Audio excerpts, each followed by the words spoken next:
Bienvenue dans sa sainte présence. Bienvenue dans sa sainte présence. Encore, encore. Et j'écoutais cette instruction du frère Junior et je suis passée à autre chose jusqu'à ce que je sois dans un semi-sommeil. Et je me suis rendu compte que cette prière était en train de m'entraîner. Ça m'a téléportée. Je me suis retrouvée à Japoma. Je sais que j'étais à Japoma au milieu des conducteurs et j'étais prosternée. C'est comme si juste en prononçant bienvenue dans cette présence, quelque chose s'était passé. Et quand je me suis retrouvée, j'étais prosternée. Le frère Junior était assis sur une chaise avec un t-shirt et un pantalon. Vraiment quelque chose de très simple. Que, voilà, non name, c'est-à-dire que tu pouvais entrer, tu cherchais qui était le conducteur, tu ne pouvais pas savoir que c'était lui.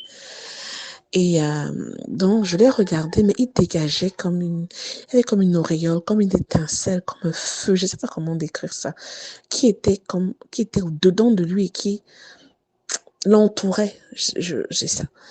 Et je savais que ma présence là-bas était un privilège que le Seigneur m'avait accordé. Donc, j'ai commencé à pleurer devant le Seigneur, que Seigneur, tu connais ma situation, tu connais mon cœur. Tu sais que je ne mérite pas d'être dans ta présence, je suis la moindre. Mais je crie à toi, Seigneur, j'ai besoin de ton aide.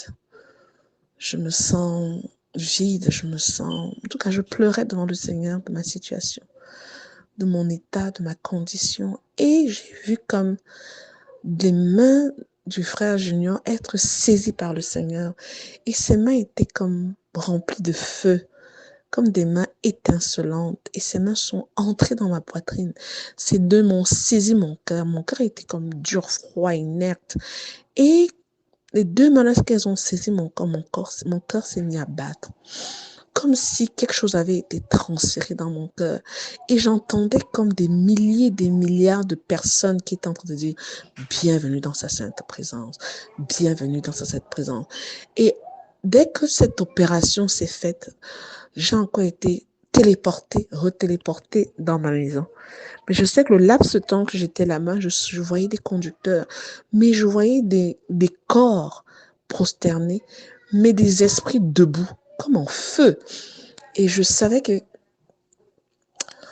je ne sais pas comment dire, j'ai eu l'impression d'être comme Marie-Madeleine, que le Seigneur m'avait accordé comme son pardon, comme un nouveau départ.